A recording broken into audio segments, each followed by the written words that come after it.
Close your eyes and think of the last dream you remember. Perhaps you saw the face of someone you know, heard a familiar voice, or walked through a landscape that felt impossibly real. The ancient Greeks believed that such experiences were not random creations of your sleeping mind, but the deliberate work of a divine craftsman, a god who shapes dreams with such perfect skill that you cannot distinguish his creations from reality itself. This is Morpheus, the god who enters your sleep and assumes any human form he chooses. His name means the Shaper, and for thousands of years, mortals have wondered whether the faces they see in dreams are merely memories or divine visitations. Today we journey into the shadowy realm where this ancient deity dwells, exploring the legends, powers, and sacred purpose of the god of dreams. Before we begin, if you enjoy these deep explorations of Greek mythology, please subscribe to support our channel as we continue uncovering the stories of the ancient world.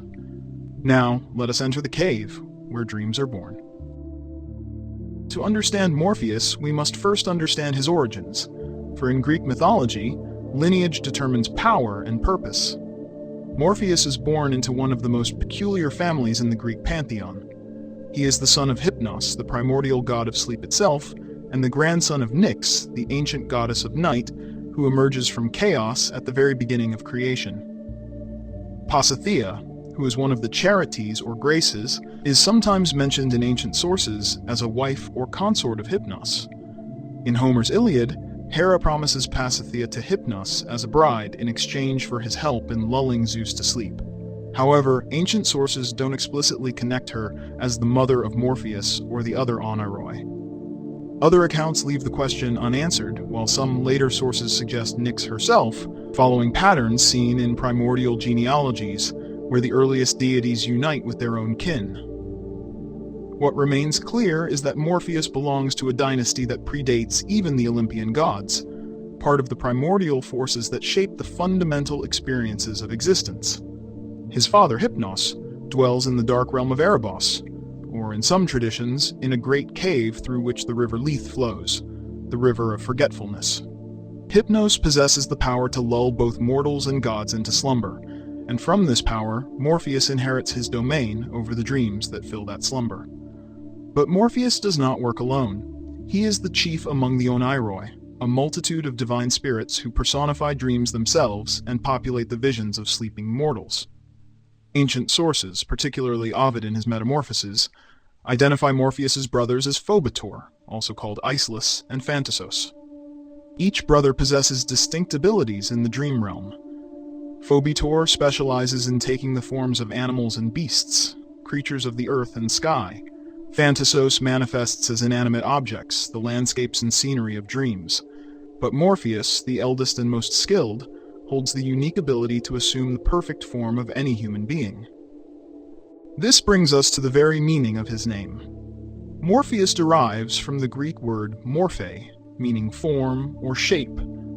He is literally the shaper, and this ability distinguishes him among all the dream spirits. When mortals sleep, Morpheus comes to them and assumes the exact appearance of their loved ones, their enemies or strangers they've never met. He mimics not just their physical features, but their voices, their mannerisms, their very essence. Through this perfect imitation, he delivers messages, warnings, prophecies, or simply populates the theater of sleep with familiar faces.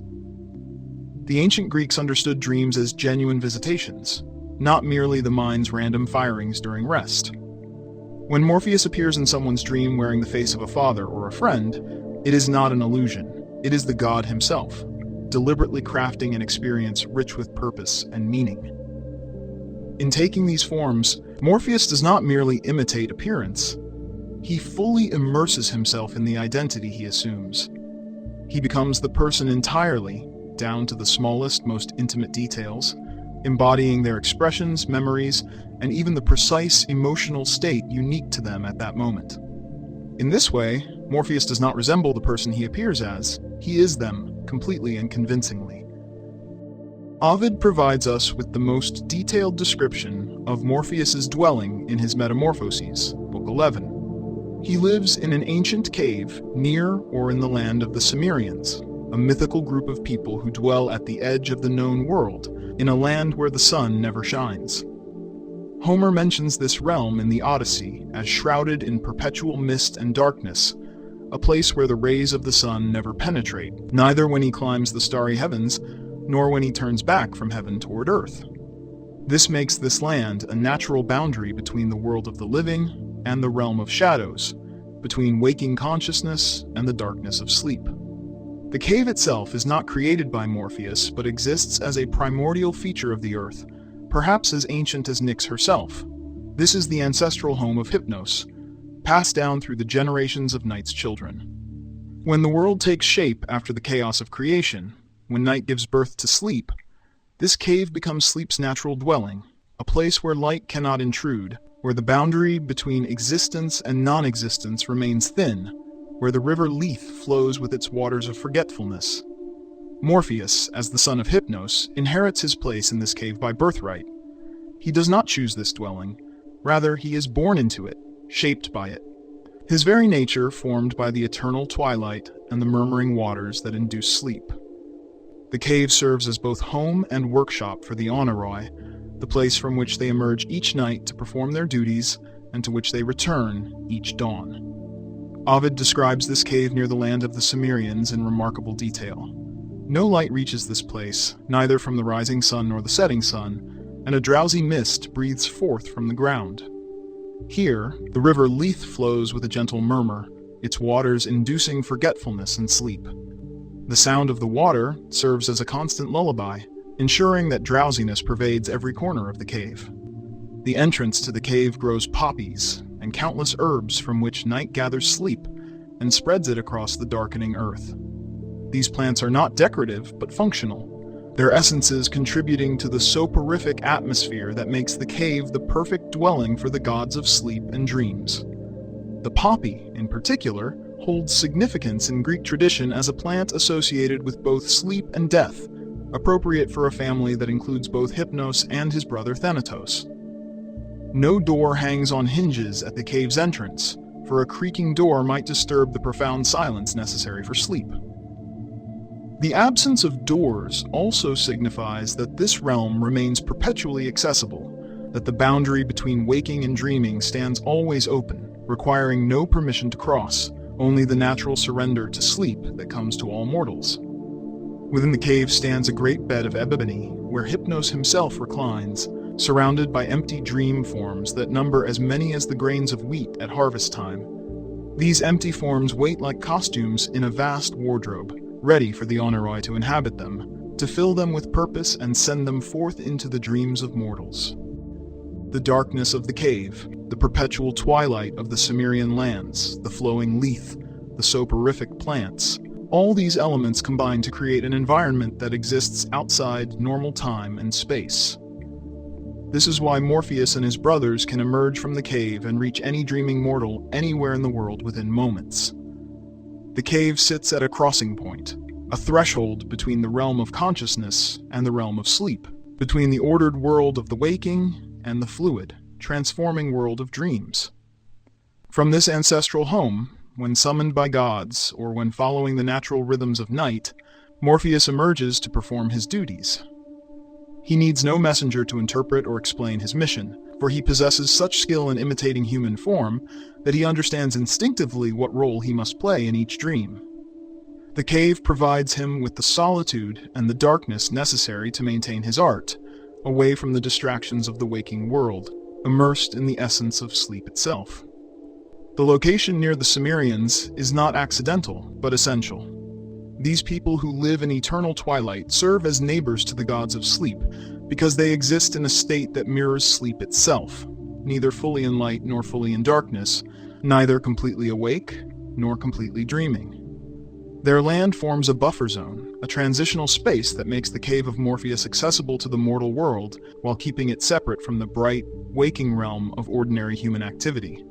Thus, Morpheus dwells in this cave not by choice or chance, but by ancient design, by the natural order established when night first gave birth to sleep, and the world arranged itself into realms of light and darkness, waking and dreaming, consciousness and the mysterious terrain of sleep. The most famous legend involving Morpheus appears in Ovid's Metamorphoses, specifically in Book 11. This story demonstrates both his powers and the emotional weight that dreams carry in the ancient world. Ceyx, the king of Trachis and son of the Morning Star, decides to undertake a sea voyage despite the desperate pleas of his beloved wife, Alcyone. She begs him not to go, for she knows the dangers of the sea, having grown up as the daughter of Aeolus, the keeper of the winds. She describes to him the terrible power of the storms, the way the winds battle each other when her father releases them from their caves. But Ceyx feels compelled to consult an oracle about troubling omens, and he promises to return to her within 2 months. As Alcyone feared, disaster strikes. The winds rise in fury, and massive waves assault Ceyx's ship. Ovid describes the storm in vivid detail. Waves as tall as mountains, winds tearing the sails to shreds, water pouring into the hold. In his final moments, as the ship breaks apart and the sea claims him, Ceyx speaks only of Alcyone, praying that the waves carry his body to her for proper burial, calling her name with his last breath. Meanwhile, Alcyone, unaware of the tragedy, counts down the days until her husband's return. She weaves robes for him to wear, robes he will never put on. She prays to all the gods, but especially to Hera, for her husband's safe return. The goddess hears these prayers for a dead man and finds them intolerable, polluting her altars with prayers for the deceased. Hera summons Iris, her rainbow messenger, and sends her to the cave of Hypnos. Iris descends through the sky, her wings trailing moisture, and enters the dark cave where Hypnos dwells. The cave fills with the light of her radiant robes as she delivers Hera's command. Hypnos must send a dream to Alcyone, showing her the truth of her husband's death. Hypnos, rousing himself from his drowsy couch, summons Morpheus from among his 1,000 sons. He chooses Morpheus specifically because this task requires the perfect imitation of a human form, and none among the Oniroy can match Morpheus's skill. Hypnos gives his instructions and then, his task complete, settles his head back upon his pillow and surrenders once more to sleep. Morpheus flies through the darkness on silent wings. He arrives in the land of Trachis and enters Alcyone's chamber where she sleeps, still innocent of her loss. The god assumes the exact form of Ceyx, but the form of Ceyx as he appeared in death, pale, naked, his hair dripping with seawater, his beard heavy with brine. Tears flow from his eyes as he stands at his wife's bedside. In the dream, the image of Ceyx tells Alcyone to recognize him and reveals that he is dead, that her prayers have failed to save him. The apparition explains that the south wind caught their ship in the Aegean Sea and destroyed it, that waves filled his mouth as he called her name. This vision insists that no uncertain messenger brings this news, but rather Ceyx himself, shipwrecked, reporting his own fate. The dream figure urges her to rise, to weep for him, to put on mourning clothes, and not to let him go down to the cheerless underworld unwept.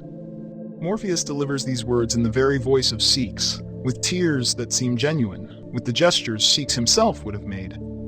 Alcyone groans in her sleep, weeps, and reaches out her arms to embrace him, but she grasps only empty air. She cries out, asking him to wait, declaring that they will go together. Her own voice wakes her. When Alcyone wakes, she searches the room for any trace of him. Her servants, roused by her cries, bring lamps, but find nothing. At dawn, grief-stricken but clinging to a desperate hope that the dream might be false, Alcyone goes to the shore, to the very spot where she last kissed Ceyx goodbye. As she stands there weeping, she sees something far out on the waves. As it drifts closer, she begins to make out the shape of a human body. Though she does not yet know whose body it is, she is moved by pity for this unknown drowned sailor, expressing sorrow for the stranger and for the woman who might be his wife. The waves bring the body closer, and as Alcyone looks, she recognizes features that turn her blood cold. It is Ceyx. She cries out in recognition and throws herself into the sea, flying toward his body. But miraculously, she does fly, for in that moment the gods transform her into a seabird, a halcyon.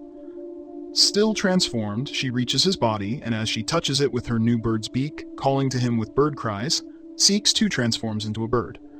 The couple reunites as halcyons, seabirds that mate for life. This legend reveals several crucial aspects of Morpheus's role in Greek mythology. First, it shows that he serves the Olympian gods, acting as their messenger when they need to communicate through dreams. Second, it demonstrates his perfect craft in mimicking human form, for he appears to Alcyone exactly as her drowned husband would appear.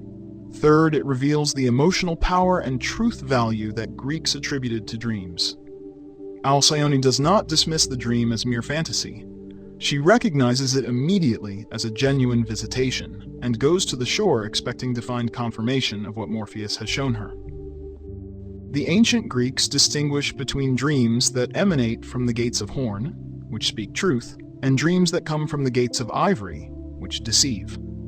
This distinction appears in Homer's Odyssey, where Penelope describes these two gates to the disguised Odysseus. Dreams that pass through the gate of sawn ivory, she explains, deceive with messages that do not come to fulfillment. But dreams that come through the gate of polished horn bring true messages to mortals who see them. These gates stand at the entrance to the underworld, or in some traditions at the border of the land of dreams itself, serving as thresholds through which all dreams must pass before reaching sleeping mortals. The gates act as a kind of filter or sorting mechanism in the divine order of dream sending. Morpheus himself does not control these gates in the sense of opening or closing them. Rather, the gates represent the nature and origin of the dreams themselves.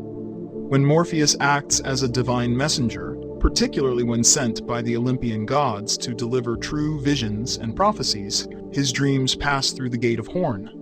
These are the dreams of substance and truth, like the one he sends to Alcyone revealing her husband's death. However, not all dreams serve such sacred purposes. Some dreams may be deceptive or meaningless, emerging from the gate of ivory, and even Morpheus's brothers might craft these lesser visions. The distinction reflects the Greek understanding that while all dreams involve the Oniroi's craftsmanship, not all dreams carry equal weight or truth. Morpheus, as the chief of the Oneiroi and the most skilled at human imitation, typically sends true dreams, particularly when he acts as a messenger for the gods. His perfect mimicry serves a sacred purpose, to deliver divine messages in forms that mortals can comprehend and trust. When a sleeping person sees their deceased father speaking to them in a dream, and that father appears exactly as he did in life, moves as he moved, speaks with his familiar voice, this is Morpheus's art at work, and such a dream has likely passed through the gate of horn. Beyond the story of Alcyone and Ceyx, ancient sources present Morpheus as a figure who appears when the gods need to communicate with mortals during sleep. Unlike his father Hypnos, who merely induces sleep, Morpheus fills that sleep with meaning. Unlike his brothers who populate dreams with beasts or objects, Morpheus creates genuine encounters, or what feel like genuine encounters, with other human beings. This role carries enormous responsibility. In a culture where dreams are understood as genuine divine communications, where kings and heroes make decisions based on what they see in sleep, Morpheus's accuracy becomes crucial. He must not only look like the person he imitates, but must speak with their wisdom, their knowledge, their character. When he appears as a slain warrior to that warrior's wife, he must know what that warrior would say, must understand what message needs to be delivered. Though Morpheus leads the Oniroy, ancient sources vary on exactly how many dream spirits exist. Ovid speaks of 1,000 sons of Hypnos. Hesiod's Theogony mentions the tribe of dreams, but does not specify their number. What remains consistent across sources is that these spirits work together to populate the dream world, each contributing their particular skill. The division of labor among the three named brothers reflects Greek understanding of dreams' components. Every dream contains human figures, which is Morpheus's domain, animals or monstrous shapes, which is Phobetor's realm, and landscapes, objects, and settings, which is Phantasos's specialty. Together, they create the complete dream experience, though Morpheus, with his human forms, carries the most important messages and therefore holds the highest rank. Dreams in ancient Greece serve as one of the primary means through which mortals receive prophecies and warnings from the divine realm. Great sanctuaries like the Oracle at Delphi and the healing temple of Asclepius at Epidaurus incorporate ritual sleep into their practices. Supplicants sleep in sacred spaces hoping to receive dream visions that answer their questions or heal their ailments. While these practices invoke various deities, The mechanism of the dream itself belongs to Morpheus's domain. When a sick person sleeps in the temple of Asclepius and dreams that the healing god appears to them, prescribing a cure, Morpheus creates that appearance, giving Asclepius a face and voice that the dreamer can perceive. The prophecy comes from the Olympian god, but the form it takes emerges from Morpheus's shaping power. This relationship between Morpheus and prophetic dreams explains why the Greeks take dreams so seriously. Dreams are not merely the mind processing daily experiences. They are crafted communications from the divine realm, shaped by a deity whose entire purpose is to create believable, meaningful dream experiences. Morpheus's position within the family of night connects him to the broader theme of darkness and the unknown that runs through Greek mythology.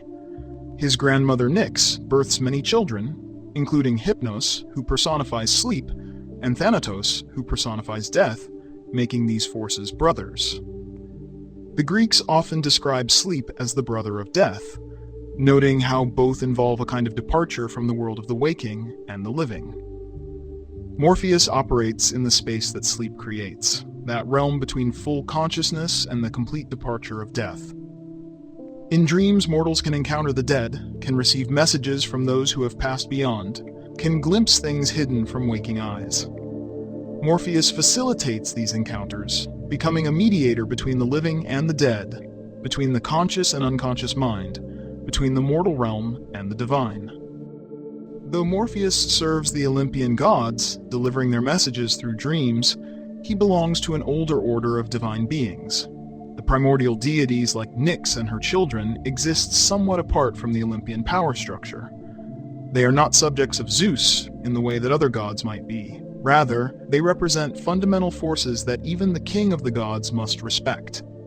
In the Iliad, Book 14, Homer tells how Zeus himself becomes angry at Hypnos for lulling him to sleep at Hera's request. But when Zeus threatens him, Hypnos flees to his mother Nyx, and Zeus holds back his wrath, for he fears to do anything that might displease Night.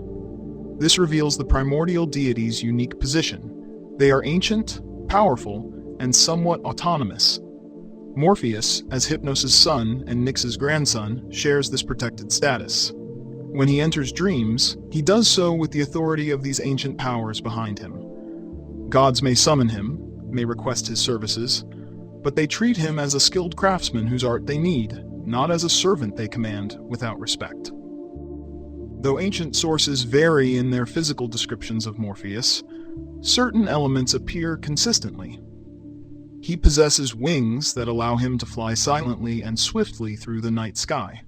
These wings enable him to travel from the cave of sleep to any place in the mortal world, entering the dreams of anyone, anywhere. The wings are described as making no sound, for dreams arrive silently, creeping upon sleepers without announcement. This ability to move unseen and unheard reinforces Morpheus's role as a divine messenger. Like Hermes, who also possesses wings on his sandals and helmet and serves as a messenger god, Morpheus bridges distances instantly.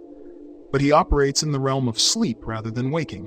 Where Hermes might appear to someone directly, Morpheus appears only to those who slumber, making him the night counterpart to the day's messenger. While primarily a figure of myth and poetry, Morpheus also captures the attention of ancient philosophers who ponder the nature of dreams and their relationship to reality. The question of how we can distinguish waking life from dreams becomes a topic of philosophical inquiry, with Morpheus representing the power that makes dreams seem so convincingly real. Plato, in various dialogues, questions how we can be certain we are awake rather than dreaming. If a god with Morpheus's power can create perfect imitations of reality, perfect simulations of people and events, then how can we trust our perceptions? This philosophical puzzle emerges directly from the mythology of Morpheus and his brothers, from the Greek understanding that dreams are crafted experiences rather than random mental noise. Morpheus stands as one of mythology's most fascinating figures, precisely because his power operates in a realm we all experience, but cannot fully understand.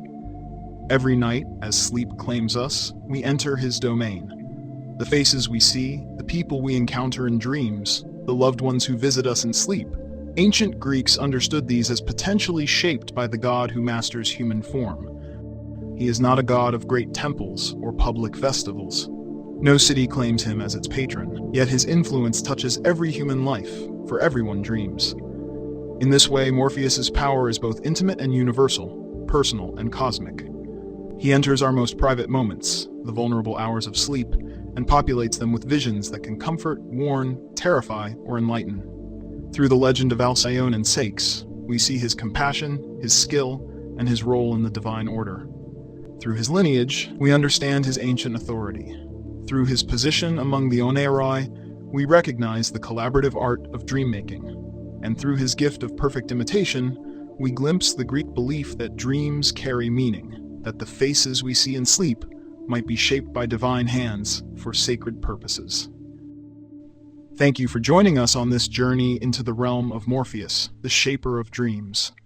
If you found this exploration meaningful, please consider sharing it with others who appreciate the depths of Greek mythology. We invite you to join us again as we continue exploring the fascinating deities, heroes, and legends of the ancient world.